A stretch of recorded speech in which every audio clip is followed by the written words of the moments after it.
Welcome to Almost Cancelled. I'm your king behind the spoiler wall and host Matt, and with me as always is the Ginger Raven Connor. That's me. Yeah, so today we're going to talk about Game of Thrones Season 7, Episode 4, The Spoils of War. And I feel like they named it properly because I feel spoiled after Yes. the last scene of this. And speaking of spoils, this will be spoiler full. Oh, yeah. The night is dark and full of spoilers. Yes.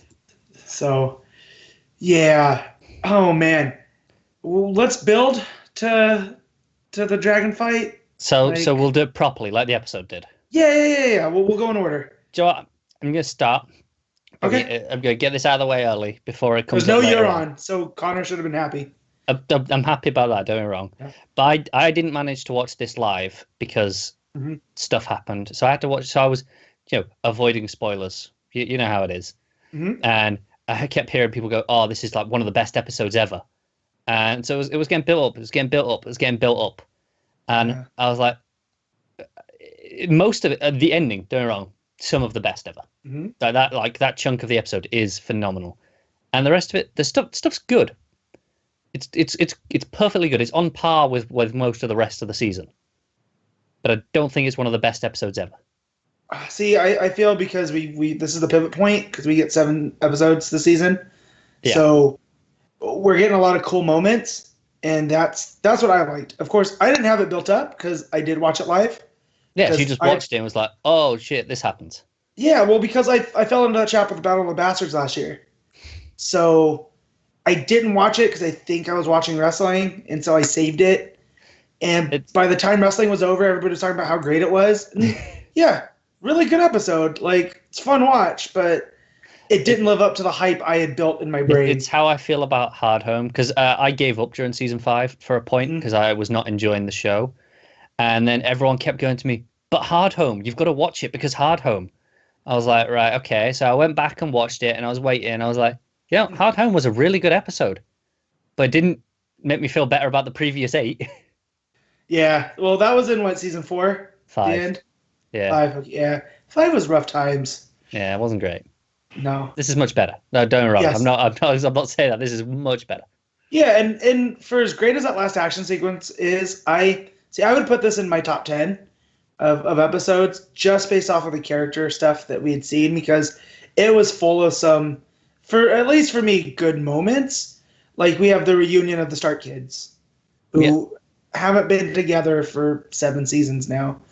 And we actually get to see the dragon glass under Dragonstone. Yeah, it's cool. And so there's a lot of those moments that I feel stick out, that as someone that doesn't read the books but is involved in the, I don't want to say the fandom, but like the story and the mythos of it, this episode was very satisfying for me. Yeah, that's fair. Yeah. But I definitely get where you're coming from, because like in no way are you saying it wasn't good. You're just like, well, guys, let's chill. It wasn't. I think all of it was at least good. I don't think there's any point in this where I go, "Oh, you're on," for example, like I have been at other points in this season. Like, it's all good, and the ending is fantastic. Yeah. But I think it was just a bit overhyped for me. Gotcha. Well, as I said earlier, this is the halfway point of the season, which I don't like because I'm used to there being 10. So yeah, I'm like, wait, we're halfway already? Yeah, so does that mean like episode 6 is going to have because they always do the episode 9 is the big one normally, isn't it? Yeah, I hadn't even considered that. The holy crap moment. So yeah, we'll see. They might just save it for 7, knowing what they have. So yeah. Although I don't know how you touch this last scene. Like, where do you go from here? This was fantastic. But we'll talk about that. But we'll go in chronological order as we kind of saw on the show, or at best that I could scrounge up on the internet in the order. Okay, let's go. Because it's been a long day, and I've had plenty of Mountain Dew, so I might crash halfway through. If I do, just Connor will finish. It'll be funny. We'll set him on fire. That might wake him up. Yeah, no, definitely not. Let's not do that. I'm more of an ironborn, so you can throw me in some water. We'll be cool. Okay. We start with Cersei, right? Is that where it started last? Because you watched it closer to I did watch time than I did. I remember the source of it being near the start. It may well. All have right, started so at that. we'll just start there. We'll start in King's Landing and Queen Cersei, and how she's basically paying off her debt. Yeah, filling those Lannister false words. Because let's not forget, their words are "Hear me roar," which might be the worst words. they are. Yeah, I'm not surprised that somewhere down the line someone went, you know what, these are a bit shit. Yeah, Lannister always pays their debts. That's much better. Let's go with that. That's much better. Let's pretend the other ones don't exist. Yeah. So, and that's what she's doing with the agent from the Iron Bank, and so from what I understood, this guy from the bank's like, well, ever since your ex-husband was, you had this debt, so we kind of don't know what to do now because we like having your interest payments. Yeah. And I thought that was a good shot at, because her dad was kind of in control, not necessarily of Robert, but he was on the financial side, you know. Definitely. So to hear this is again Cersei showing that she's better than her dad, like she is the top Lannister in the power rankings. Yeah. And she should be proud because that's never happened. Granted, she didn't, it's taking an insurrection and a civil war in order for her to pay for it. Right, that's it. It was finally an excuse. It's like, right, well, let's just do it. Well, because this is all the Tyrell's money, that's being used to pay for it. Because we all know that those gold mines dried up under Casterly Rock, so she didn't have much of a choice. And they mentioned the Golden Company. They did. Because, her army's marching, and it's basically only the Lannister forces. There's not many other families that are contributing to the war effort. No, you've got, the Tarleys and their bunch as well, but... Right. A lot of lesser houses. Yeah, and I don't think there's any of the great houses. No. Well, because they took out the Dorne, and they took out the Tyrells, and the North is in open revolt. River runs in chaos, so I think it's really weird how we've not really heard much about River Run lately. No one's really mentioning it. Yeah, they kind of did later when we get to Jaime, because they kind of bring up the events. But they're not really telling us where it is now. No. So, but I would assume that the fact that what's his name, the one who married into the Freys, not the Blackfish. Oh yes, Edmure. Yeah, totally. You'd assume he's kind of in control there, but not really, because he's kind of a puppet. But still, it's chaos. Pretty much. So all she has is the Lannister army that was supposed to be at Casterly Rock and is now marching from Highgarden back to King's Landing with the payment. The money and the food.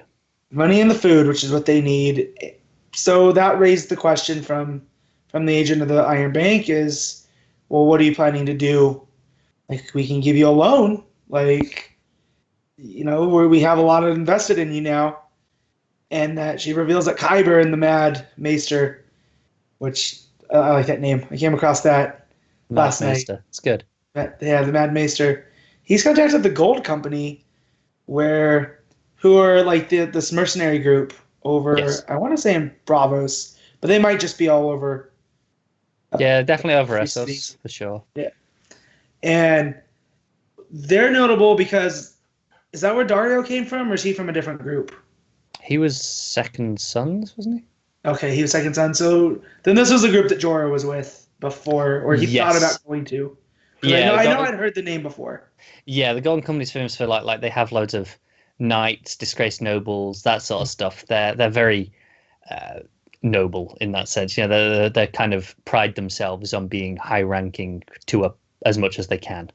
Yeah, they're definitely not the bronze, the right rogues that just they're the higher class of sellswords. Yeah, so which is interesting too, because Stannis, that idea was floated to him that early on, that I think it was by Davos, that they could get some sellswords, but he's like, well, I'm not marching on King's Landing with a bunch of sellswords. Like, we're gonna do this the honorable way. Yeah. And then he goes and burns his daughter. So it's like, Yeah. Yeah. Had you done that, maybe this would have ended differently, dude. Bit of a dick, isn't he? Yeah. And Cersei's map's about done being painted, so that's good. I mean, renovations are going well. Everyone's got to have a giant map on the floor. Yeah.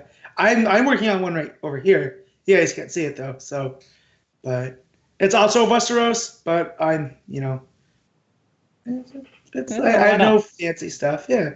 It's mostly the north though. I'm not gonna lie, because they're my favorite. Yeah. Well, they're everyone's favorite, aren't they? Yeah.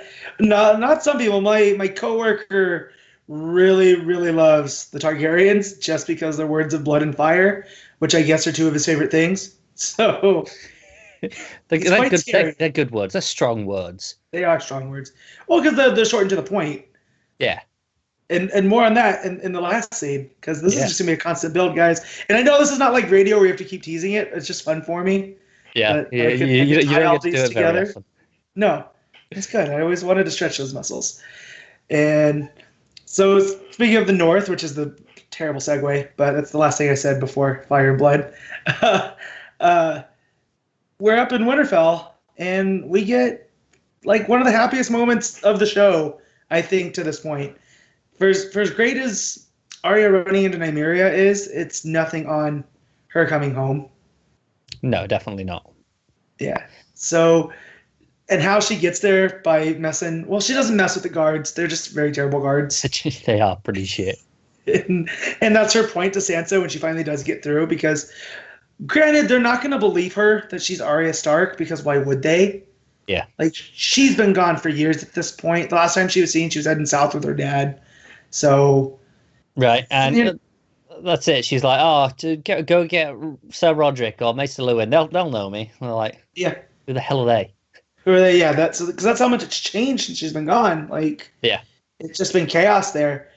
And so she ends up basically making a bet with them.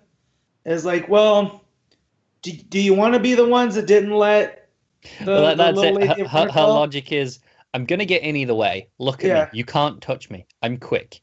So if I'm not who I say I am, I'm going to get kicked out, and you have no problem. You'll get punished for not stopping me getting in the first place.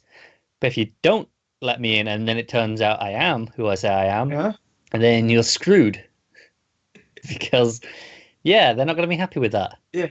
And as these two guys who, they're definitely stormtroopers, right? Like, did you know they remind me of the two guys in Pirates of the Caribbean? Yes. There we go. And I used to know their names because I was a huge Pirates fan, but this is, all that stuff's been replaced by Game of Thrones knowledge. Much better stuff. Yes. But yeah, so these two guys are arguing amongst each other, and she just slips by. Yeah. And goes in. And she reunites with Sansa after they come and say, oh, someone got in. She's claiming to be Arya Stark. We don't know. And she's like, well, wait, you still let her in? Kind of poking at the guards. And she knows exactly where Arya's going to go. Yeah. And then the two sisters that could never get along, hug it out in front of their dad's crypt. Which was any other time would be creepy, but like the last time they were together, they had to witness their dad get beheaded. Right, that's the last time they were in the same city, even. Mm-hmm. Even though they weren't together at that point, they were in the same vicinity. Right, and again, it plays off to their differences, because while Arya was always like this tomboyish girl that rather play swords with Jon, and Sansa was the girl that would make dresses and wanted to do girly tea party and stuff with the royals, that they both fitted their roles, but much, not in the way that they would have thought. Yeah, they've both grown up. Sansa especially. I think Arya, her path is very similar to where she was. It's not like you say she wanted to play with swords and be like that anyway. So she's kind of just got heightened to where she was, whereas Sansa has actually changed, in the sense that she was very frivolous before, but now she's taking things seriously. Yeah. Well, and she always kind of had the right training, though, because this is what she wanted to end up. Like, she knew she was going to marry some lord. And run the castle. Yeah.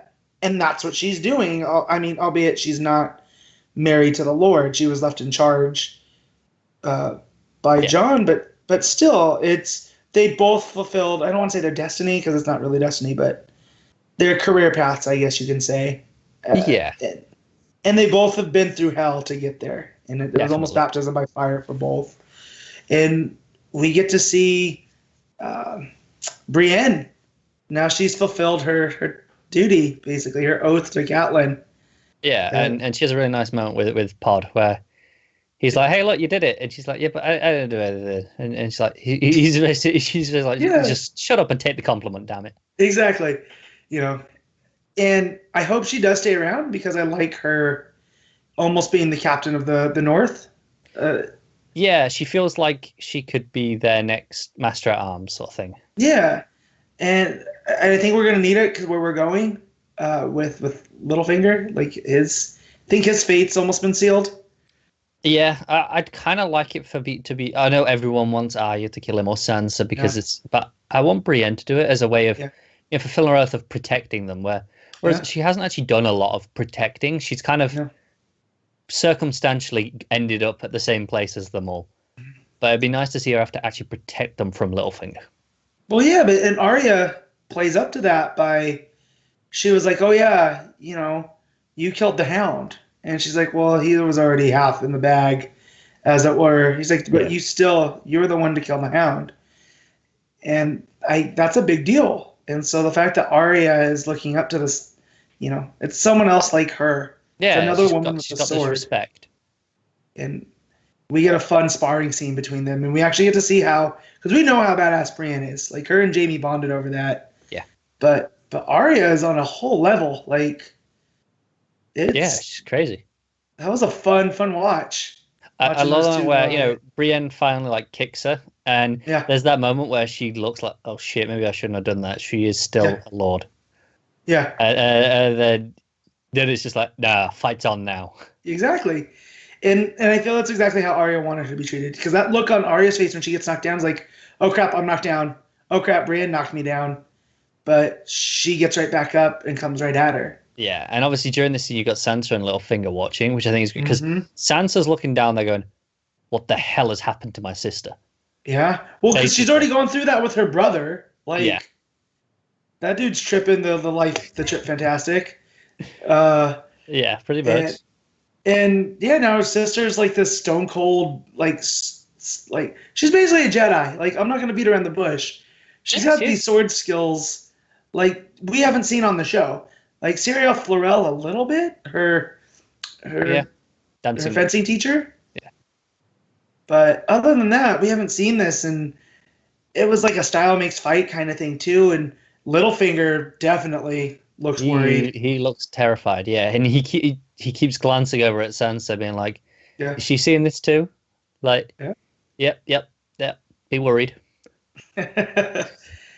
Because at this point, Arya has the dagger that he said he'd claimed that he had lost in season 1 in a bet to Tyrion Lannister, which it always cracks me up. I don't know if you see these or if you come in later on the show, but they'll always do a previously on montage, and it usually will give away something that's going to happen in the show. The most famous one is when they got Jon, and they made it seem like Benjen was coming back. So they showed the scene where Benjen says goodbye to Jon. Right. And they got us good. They trolled us hard because it's when the Night's Watch turned on him. So I always have like my eyes peeled when that happens. Like, are they messing with us now or not? And no, this knife seems pretty important. This dagger. Right. I don't recall in the show what he actually said he did with it, because obviously the cat took it down to King's Landing. Yeah. To investigate, and I don't know what happened. I know in the books, because I've been rereading them recently. Okay. I know he said he was going to throw it in the river or into the Blackwater and be rid of it. Yeah. But we never saw him do it. I don't recall in the show. Well, I assume it was a similar sort of thing, though. Yeah, I don't remember there. I just remember him basically. That's how he was going to pin it on the Lannisters, because they were always the prime suspects. Right, yeah. So he kind of shifted the blame to Tyrion. Yeah. Exactly. And, so he gifts this knife to Bran. And Bran's doing his... Yeah, this spacey, he knows. He kind of lets Littlefinger know that he knows what's going on by telling him chaos is a ladder, which is something that Littlefinger told Varys. Yeah, he had a whole monologue about it, Yeah. and it was great. And obviously, Littlefinger looks terrified. He's just like, shit, what do you know? So between the weird spacey one that says that he, links into trees, to the psycho killer that just showed back up at the door, I'm starting to feel like Littlefinger's like, the North's not worth it. I need to get out of here. Yeah. Do you know what the thing is with him giving the dagger? Like, I think he's one of the prime suspects, right? Because he did it to cause chaos. Is the idea. Right. And I like the idea that Bran knows that he did it because he knows everything now, but he just doesn't give a shit who did it anymore. Because it's not going to change his his outcome, yeah. Right. And because there's this theory that Bran can alter things because, Ned hurt him. No. Maybe. He definitely can alter things to a point because he caused Hodor. Right. Because that it was heard through his presence of being there. That was the only connection. Right, but I feel like the only reason he was able to connect to Hodor is because they already were connected. Potentially, yes. Right? Potentially. So, but my main point was about Ned when he goes to the Tower of Joy and he says "Dad," and it seems like Ned could hear him. Seems like it hears him, yeah. But we're not. It plays. You could play it either way, couldn't you? Right, because it could just be that's the way he was going anyways because he's constantly on guard. I think he says, "Oh, it was just the wind" or something like that. Yeah, exactly. And could have just been the wind. He could, it could have just been that, or he could have heard him. Right, but we also know that like the Night's King had branded Bran. Yeah. With the mark in the past, so like it's this weird thing. Who knows what he can and can't do? I don't think that's going to have anything to do with Littlefinger's downfall. I feel Littlefinger's downfall is going to have more to do with him. Yeah, I think it's going to be very in the present. Just he's going to get what he deserves. And there's two options. He's going to get what he deserves, or he ends up on the Iron Throne. No, I think it's more the other. Basically, he's. If this is Harry Potter and you have the Weasley's clock, that has all the different where they are, he's in constant peril. Like that's where his markers sounds about right. Yeah. Because I'm imagining him now that he has all these knives to his throat and he really can't wiggle his way out of this one. Well, that's it. And obviously going back to last episode with the speech he gave Sansa, you've got to think of every possibility and how to combat it. But he's definitely gone. He knows every knife that's at his throat, but he doesn't know the way out is the problem. Yeah, exactly. And that's why I do feel like now that Arya is in possession of that dagger because Bran gives it to her, because he's like, what use am I with this? And, it's got a Valyrian blade, which is important, and it looks super fancy. Yeah. So I feel it's going to come into play much, much later. Yeah, if nothing else, if it doesn't come to anything else, it just says Arya's got a Valyrian dagger. Valyrian weapon. Yeah, she's good against the walkers. Mm-hmm. But I definitely feel that's where it's at because he can't. He's got Brienne, he's got Arya. Even Bran knows. Sansa knows not to trust him anymore. Jon already had my favorite Jon moment there of the season when he threatened him. Yeah, it was good. Yeah, so North's not friendly to good old Littlefinger, Peter Baelish. Speaking of Jon threatening people. Yeah, I jumped out of my chair. I'm not gonna. My wife told me to settle down because I hate Theon. I'm at the point where he has no redeemable qualities. Like he's when he was running around with, when he was running around with Sansa, I was like, oh great, he's learned from being Reek, and he hasn't. That was just a different manifestation of Reek. Yeah. And so he washes up on Dragonstone with the other Greyjoy captain that he picked him up last episode. And oh man, Jon again has his fit of rage. Yeah, basically straight to the throat. Mm-hmm. And basically like, well, if the Queen wasn't here and if you weren't kind of important, you'd be done for. It was basically, look, I know what you did for Sansa that one time, and that gives you this one pass. Yep. But next time, throat. Yep, that's it. And he'll do it with his bare hands. I believe he could. Yeah. Because Jon's seen some stuff, and Yeah, he keeps he's reminding us. exactly. There's that meme one of our friends pointed out, like he's the biggest wet blanket in Westeros, where he's like, "Hey, it's my birthday." Yeah, birthdays don't matter when the White Walkers come. Like, It's so true. but we get a really cool moment with Jon and Daenerys too, because they get to the Dragon Glass. He's been searching the caves underneath Dragonstone, and he wants to show Khaleesi and brings her to the cave, which I thought was another great moment. Knowing what we know about him, the fact that Targaryens have returned to where the Dragon Glass is from, like it's just a cool moment. It is, isn't it?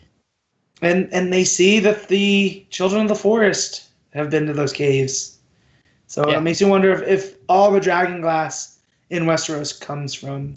That's kind of my assumption. I think it's interesting. I always forget how far south the children of the forest always were at that time. Obviously, the North remembers and kept their godswoods and weirwoods, but the South didn't. So you kind of forget. Well, and I also think that with the whole First Men and the Andals, like the First Men had this uneasy truce with them, where the Andals never did. Yeah. So if they had disappeared, it's because of they didn't want to mess with people anymore. And yeah, it's easy to remember. I wonder, like, if they went that far north, right? Because that's where we had seen the last Children of the Forest hanging out with the Three-Eyed Raven. I wonder if they went down south to Dorne too. Because there's plenty of hiding spots. Yeah, I mean, I assume so. I think it's fair to assume that they left because of the Andals, and that's why the northern men are typically the ones descended from the First Men, right? Whereas the most of the southerns are the Andals, right? So yeah, but I mean, this is a cool moment to see that they had been there and they had basically left a story there, and there are these pictographs, and it kind of ties Jon's story to why it should matter to Daenerys. Because this is something that's going to happen. It might not be happening to you, but it's going to happen to somebody. Yeah, and it was the idea of if these two literally different races of people could make a truce against this common enemy, why can't we? Yep. It was cool. We had the pictographs of the Night's King, who looked very familiar, like the one that we've seen. Yeah. The come at me bro one. I like to think it's the same people drawing, like the same one person drawing all of these. Yeah. Yeah. Well, we also have those familiar spirals like we'd seen up beyond the wall. Yeah. And I feel like that's a mark of the Children of the Forest, or even of the First Men, to denote like special places. Could be. Yeah. And I'm trying to go from there because we had Daenerys have her flip out moment too, because Tyrion comes back. Dude got word that she's she blew a 3-1 lead. Yeah, didn't go so well. No. And she wants to go take her dragons and do what she wanted to do from the beginning and land them on the Red Keep and roast them. You know? And obviously during this, she questions Tyrion's allegiance as well. Yeah. Like she's like, hey, you failed, but and obviously she can tolerate failure to a degree. It wasn't necessarily his fault, but it's his family that he's fighting against, and she's questioning, does the family bonds hold greater than the ones that he's made here, which ties in with Missandei's thing as well. This is the queen that we choose, not because of who she is. Yeah, and that Jon and Davos get a history lesson from Missandei, where she comes from, and how she ended up with Khaleesi, and basically Davos is like, so if you were to just to leave, Khaleesi wouldn't come back after you. And Missandei believes in her heart that, I'm a free woman. I do what I want. I choose to be with the Khaleesi because she does the impossible. Yeah. And, she freed all those people. She brought the dragons back. She united the Dothraki. She brought the Dothraki across the sea. She brought them across. She fulfilled one of their prophecies, Yeah. Like, and it's not just because of who she is, it's because people believe in her. They believe that she is the greater good. And so we see the side of her that seems to be the complete opposite, that more lines up with her father, wanting to fly the dragons to roast King's Landing. And Jon kind of points out, if you want to be different, you want to stand out, but if you do that, you're no different than what people already think you are. Yeah, you're just another one who will, kill the innocents to get what they want. Fire and blood, Yeah, that's it. I guess they can't really be too surprised if she does, because, like you say, fire and blood. That's what they do. That's what they do, and she wants to be better, and that's what I like here. Is for as heated as she gets and as upset as she gets, Jon does talk her down. He is the cooler head, and I feel a lot of that has to do with Davos too, because I feel like they workshop that. Yeah, and Davos is killing me. Still, yeah. He's the best. Him correcting Jon's grammar was fantastic. Yeah, which I guess is a thing, and I'm gonna have to rewatch this at some point to see, because if someone's been keeping like a running counter of people that he's corrected, right? And yeah, so because I didn't think it was a thing, I thought that he was just telling him we actually have fewer than that. Not that he was collecting less than. I see. I saw you mention that. I was like, yeah. Oh, I guess you could do that. I always immediately just saw it as the grammar correction. I guess that says more about me than it should. Yeah. Where when he goes, 10,000 less, it's fewer. I was like, yeah, you're right. It is fewer. Yeah. I was just like, yeah, good for you, Davos. Davos is killing it this season. It's good when he has a competent king to work with. It is. Because Stannis was never that. No matter how much we want to think he was just as much as Davos enjoyed him as a lord, he was never a king. No, and Jon has that. Even though he's the bastard, he carries himself like a leader that Stannis never did. Definitely. Because it's Stannis that cost Davos his fingers. Yeah, but he never had a problem with that. No, because the law is the law. But yeah, you know what I mean. I would have let it slide, but maybe that's what makes me different. You saved us all, smuggler or not. But yeah, Jon's going pretty strong here between threatening Littlefinger, threatening Theon. I like Reborn Jon. And now, the main event. What we've waited, going through story points from this episode too. Yeah, it's time. We have the Reign of Fire and Jaime, which I never thought seasons going, like this dude that's banging his sister, I say this almost every episode, and threw a kid out a window, threatened to catapult babies over castle walls, that I'm actually going to root for his survival. I know, and I think that is the greatest strength of this episode, and especially this fight, where I want certain sides, like I want Daenerys to win the battle. Yeah. Because you want the Lannisters to, you want Cersei to suffer, you want her to lose. You want Cersei to lose, but you don't want Jaime and Bronn and those guys. That's it. I want them to live, and that's exactly. it. I'm like, right, everyone survive, but I need this outcome, and it's like exactly. I can't remember the last time I felt something like that. Yeah, it was so weird because I have my wife who very tangentially likes the show. Like now the dragons have showed up. She's like, oh, they're like dinosaurs that breathe fire. This is great. And it holds her because she's not big for swords and sorcery and stuff. I don't think she's ever watched a Lord of the Rings movie. So why are you still with her? Well, because I'm not a big Lord of the Rings fan either. She does tolerate my Viking obsession, so that's always it's good enough. Yeah, so she's actively rooting for Dany only because she has dragons. Like she could be melting people left and right. She wouldn't care because there's dragons. It's a good reason, to be fair. Yeah, and I know plenty of people like that because they see her as the good guy and the Lannisters as the bad guy. But over the course of last season and then this season, and we've seen his conflict, we've seen Jaime give a nice end to Olenna, and not hand her over to Cersei and talk Cersei down from wanting to do the horrible things. Yeah, it's clear Cersei's a bad person. But the Lannisters as a whole aren't, because like you say, Jaime's had his journey. Tyrion's, off on his journey. And even Tywin, who was a bit of a jerk, he always had his family's... I think I don't think he was ever a bad person in the same way that Cersei is. I don't think he was evil. I think he had family ambition, and he may have put his family ahead of the realm. Yeah. But he was still a pretty solid hand of the king. Yeah. when he Yeah, was. He was still he lent the crown money when they needed it. He didn't have to do that. He could have gone, no, sort it out yourself. well, it literally broke his family, Right. from Robert's spending. And yeah, he wasn't a bad guy. He did bad things though. Yeah. But like we had the stuff, like when he was with Arya in what's it called, Harrenhal. Harrenhal. Yep. Yeah. Like you saw the sort of person was that he respected talent, and he didn't, obviously if she was lowborn, whatever, but he didn't really care. It was like, you're doing a good job, you deserve what you're doing. Yeah. Well, he was that person that you get out what you put in.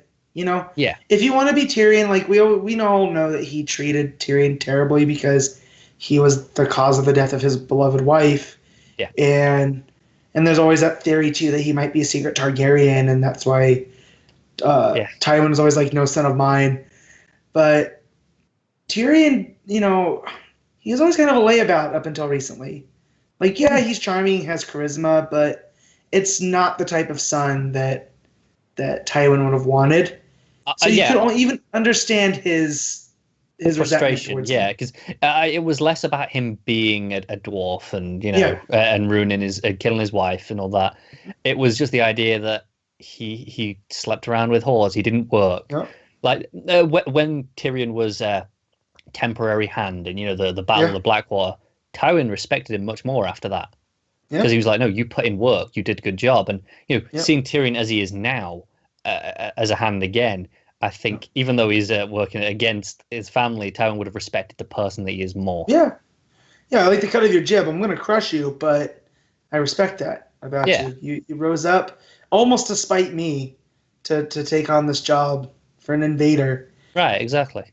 Yeah, and because we all know that he flipped sides. Tywin flipped sides during the Robert's Rebellion. Yes, and let them in, let Robert's forces into King's Landing and all that. So we know he understands making those decisions. Yeah.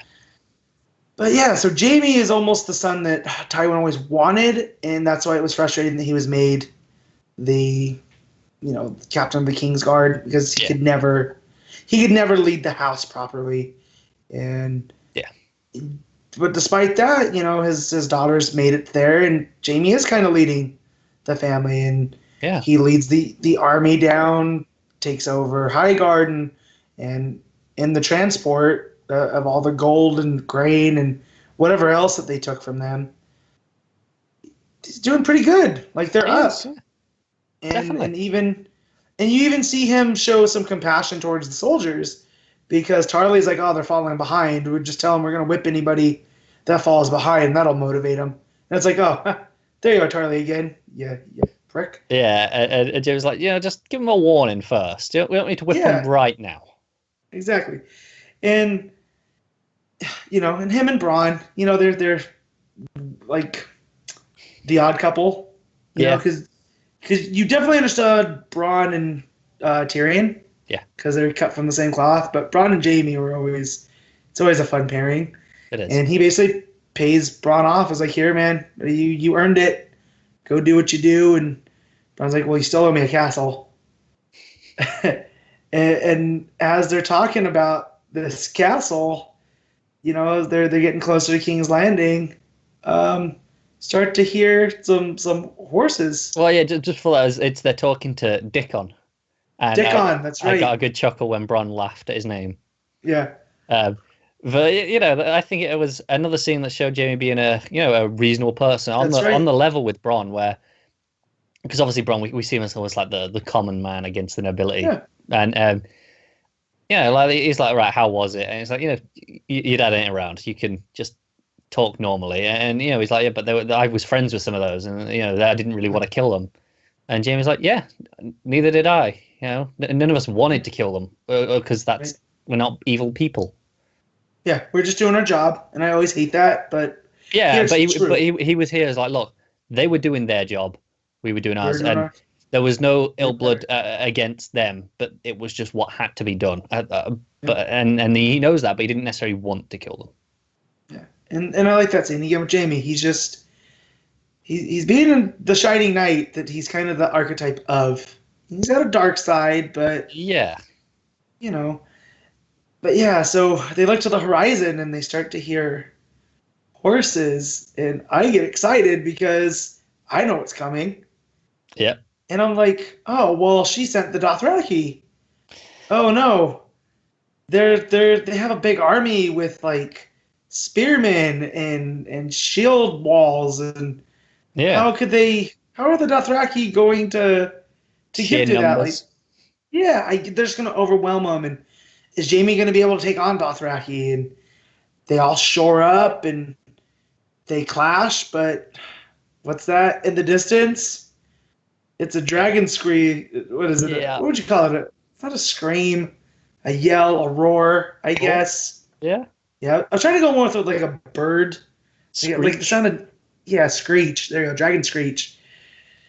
And here's Drogon in all his glory, man. He is finally ready to go.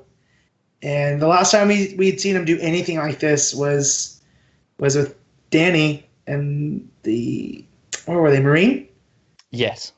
And the fighting pits. And he took some Yeah. spears, and was a while he wasn't ago. nearly this big. You know, like he was big, but not like this. And he just opens a rain of fire on this poor Lannister army. They don't even know what hit them. There's nothing. It's essentially a nuclear bomb. It is. I love the targeting of that she uses with the fire. Like, all right, so she hits the army first. You know, she's just like open up a path for the Dothraki to get in. So it breaks the wall, then getting an attack from the sides. But then it goes after the cargo train. It's like, right, there's no more gold. They'd already established the gold had reached King's Landing, so that's off play. But the food, let's get rid of that. If we can't, if we can't have it, they can't. You can't. Yeah, it's total war. You know. And yeah, it's very strategic. She's not just burning everybody that's in her way. And again, this is how you would use the dragons. They are, they're living creatures, but they're the ultimate weapon. This is why Aegon was able to conquer all those years ago. He too had 3 dragons. Yeah. But he had riders for him, which makes me wonder if we're going to get people riding Viserion and Rhaegal towards this end. You know, maybe not this season, but I do feel we're going to need to see at least 2, because we might be losing 1. We talked about that last week.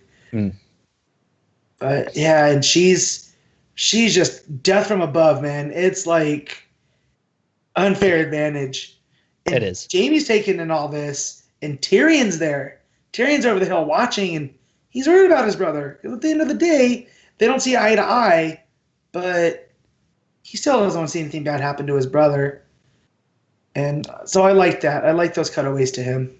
Yeah, and so obviously then you have them go, right, Bronn, Qyburn's device. I think they call it a scorpion. A scorpion, yeah. Yeah. Which, I was like, it's just cool a gigantic crossbow. Which it is, but it's really efficient. Like, you know, a crossbow, you think, you know, of that size, typically you had to have, you know, multiple people, big bolts, blocks. Yeah. Well, I feel like it's meant for multiple people to use, but Bronn was the only one that had the. I don't know. I think it's because I think it is designed for one person. You know the way he pulls the wheels, and when Bronn says to Jaime, "Why don't you go?" He goes, "No, I can't. I've only got one hand." So I think it is designed for one person with 2 hands because the way it swivels and it's like you're aiming. Makes sense. But he only gets off like 3 shots in that time. Yeah, he gets one that hits. He only gets one that hits, and it hits him kind of in his wing arm. Yeah, just like almost his shoulder. Yeah, my wife gasped audibly because again, no harm to the dragons, no harm to the direwolves. That's all she wants. And I gasped, and I was going, no, and you just see him falling. Yeah, and they're up high too. Like he's fallen for a while, and he manages to pull it through, but now he's grounded. You know, and Bronn has a sight, you know, right lined up at him, and he realizes where it's coming from. Which I also want to point out the similarities to The Hobbit, because you have Bard the Bowman. Here you have Bronn the Bowman. It's over a river or a lake, and I was like, you guys, Benioff and Weiss, you're clever. I love it. Yeah, it's very, very similar, isn't it? It is, and I'm glad they played up to it too, because he grounds the dragon. Like, he doesn't kill him like Bard. Spoilers for The Hobbit, guys. But you know, he doesn't kill him like he kills Smaug. But still, it's cool that Drogon has enough presence that he realizes what's hurting him and destroys it. Yeah, but then thankfully Bronn jumps out of the way. Yeah, she's safe. Bronn jumps out of the way. Yes. Yeah, so that was the first, like, oh man. But Jaime he's one-handed taking on Dothraki. Like, if you have any doubts if he was still capable with one hand, I would love to see Jaime versus the Dothraki with two hands, because I feel like he gets undersold how great of a warrior he was before he lost his hand. He does get saved by Dickon at one point, though. He does, but again, he's one-handed against these definitely warriors that, like, Westeros has never seen this type of warrior before. Well, that's it. They don't know how to fight them because they don't play by any conventional rules of war. They're barbarians, and there is literally no precedent in history for them of how to fight them in Westeros. Well, they have arrows and they're firing from horseback. Like, how do you when they stand up on the horseback and shoot over the shield wall? Yeah, God damn. Yeah, they're clearly based on the Mongols, right? So that's cool that they brought that aspect too. Because we had seen them with their cool curved swords. I know there's a name for them. I don't know it. I don't think we'd really have seen their archery skills quite like this. And like you said, I don't think we had. It was super, super cool. It was. But yeah, Jaime's taking them out, and that's how we get introduced to the Scorpion. Is one of them chasing Bronn, and he ducks into this caravan, and you hear him pull it back and kind of laugh. Yeah. It just launches this bolt at him, and it's the size of a spear. Easy. It is just into a dragon. It's like, okay, that's cool. It's going to do some damage, but it's not going to do. But into one man. Yeah. Well, because we also see Drogon. They throw spears, or was it arrows? They shoot some arrows, and he just kind of rides up and covers Daenerys, but it does nothing. And they do nothing. They fall off. Like, they literally just bounce off. It's not even a concern. Okay. And so you're like, they have the Qyburn's mad device.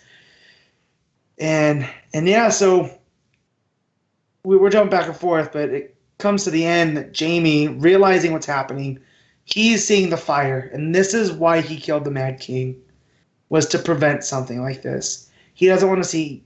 They're not quite innocent people because they are soldiers. Yeah, he doesn't want to see people burned alive. No, it's horrific. That's what this does. It really plays up how horrifying these burning. Like one point, the guy pulling his burning helmet off and his facial scars. You have people just throwing themselves into the water trying to stop it. Yeah, So he's like, I only got one shot. He sees Queen Daenerys downed with no cover, but her dragon, and starts charging at her with a spear. Yeah, and then we cut away to Tyrion watching. He's like, just flee. Don't do this. Flee. But Jaime, the Kingslayer, he wants to add Queenslayer to his. And this is where I was terrified. I was like, oh god, Drogon's got to do him. Drogon's got to get him. Don't. I was like, what about the prophecy? I know. He has to kill Cersei. I was like, this can't be the end of Jaime. He can't. No. And Drogon opens up, and he's getting ready to. Because he has her, Jaime has her dead to rights. Like, there's nothing that she's going to be able to do. And Drogon opens up, and you see the fire start to come out, and it's Bronn. Tackles him off the horse back into the water. What a hero. Yeah. And people are like, well, we didn't know if that was Bronn. Well, Bronn was the only one wearing no armor. Like, he was wearing, like, it was Bronn. Really? I didn't think there was any question about this. And that's, even with me, I was like, well, it has to be Bronn. Like, they're bros. Like, right. And just look, like you said, everyone else wearing Lannister armor. Yeah. Including Jaime, which is the last shot of the show, which I let out a no, you can't be serious. Do you know what I thought was really interesting? This shot was, so it's him sinking down into the water, right? Uh-huh. The actual shot of it is visibly very similar to, when he kicks Bran off the tower, and the shot of where we sit down, we watch Bran fall. It's his body's in a very similar shape. I thought it was really, really interesting. Yeah. Now I have no doubt that someone's going to pull him up. I'm expecting he's going to. The two of them will be Daenerys prisoners now. Yeah, which is kind of par for the course for Jaime. Yeah. Yeah, pretty because much. He spends a lot of time as a prisoner, doesn't he? he does. Yeah, but yeah, they ended and it fades to black, and I was like, well, that can't be. Oh, well, here's the credits. Yeah, I respected that because Oh, obviously this was the shortest episode of the season yet, yep, by a good like 5-6 minutes. yeah. Well, and And that's why I didn't think it was the end because I was like, oh, well, we still have time. right, and no, but I respect that a lot that they Mhm. went no, this is the end. We don't need, we're not going to put any more in just for the sake of it because they Yeah. can clearly if they want extra time they can put some in, but they're like no, we're done. Hmm. So very But yeah, strong man, ending. yeah, very strong ending. I mean, we get dragons, we get Dothraki, we got the Lannister army not knowing what to do. Tyrion's overlooking everything. Yeah, I like as soon as it starts. Well, like before you even see the dragon, like the Dothraki coming, Mhm. Bronn's like, right, let's just run. Like Yeah, you're more important than this battle. yeah, That's what he's saying. Like that was he's another like, good line. you're a commander, not an infantryman. Yeah, Uh, which makes sense, but I feel like Jamie always feels himself he's an infantryman. You right, know? but again, it's another way of showing just how similar Bronn is to Tyrion, because Tyrion's Yeah. like, hey, just flee, just run, get Oh, out of that's there. right. That's a good point.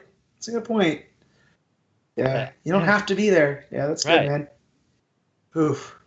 But yeah, so that's episode 4. We got 3 of these suckers left. I The know. next one, not to give too much away, is called Eastwatch. And so the last time we'd seen the Hound and Beric and Thoros, Yeah, and that's where they were heading. I assume John's gonna head up there. Well, we know Tormund's going up there. Yep. Tommen. Tormund, Tormund. Yeah. yes. You threw me for a second. I was like, no, Tommen's in King's Landing. Well, what's left of him? Yeah, I was gonna say. Was Yeah, there Tormund might was still be a heading little there. puddle of blood stained in under Yeah, his window. just a little. It's a teens or they Yeah. miss, but yeah. And we know too from the next week on, it seems like there's reports that that's where the walkers are heading is to Eastwatch. It Yeah, seems we've to been be. hearing that all season, haven't we? Yeah. So I feel we're gonna have another hard home esque episode. I feel we're gonna lose characters that we care about, Do you whether think it's the this is going to Hound. be like Hard Home, where the entire episode was Hard Home, like there wasn't any I don't. cutaways to anywhere else? I don't think so because it's with 7 episodes. You have precious real Yeah, estate. you don't think they've got enough time to waste that? No, because we need to see Cersei's reaction to the dragons, and not Yeah. you know. I mean, yeah, she's able to pay off the bank, but how much money is it going to take out a dragon? And then Yeah. you have 2 more. Yeah. So, and with the current state they're in, I mean, yeah, the money was ahead. That doesn't necessarily mean it's in King's Landing, right? Yeah, they did. No, they said all the money's They through did the say it. gates. Yeah, Okay, gotcha. because I I missed was that thinking that as well. Because obviously the banker kept being like, "Look, I'll help you once we've got the money." right. But no, it did sound like they did have it. So yeah, so that was Spoils of War. Let us know what you think down in the comments below, or hit us up in the Mindfest Facebook group. We're there. There's a nightly thread that I put, or nightly thread, a weekly thread that I'll put up, full spoilers for the episode, so you can kind of talk in real time Yep. as well as you're all processing it. Unless you're like poor Connor and missed Yeah. your viewing window. I'll be back on game next week. Of course, we got Twitter at @mild_fuzz. You can get us there too. Yeah. Yeah, and we each have our individual Twitters. I'm at MattofSteel57, so if you want to talk Game of Thrones, hit me up there. And Connor is Connor Ryan 94. I'm reading that off the screen because I had to think about it. there. You go. Jeez, man, it's so easy. I know. So that's us, and don't forget, the night is dark and full of terror and spoilers.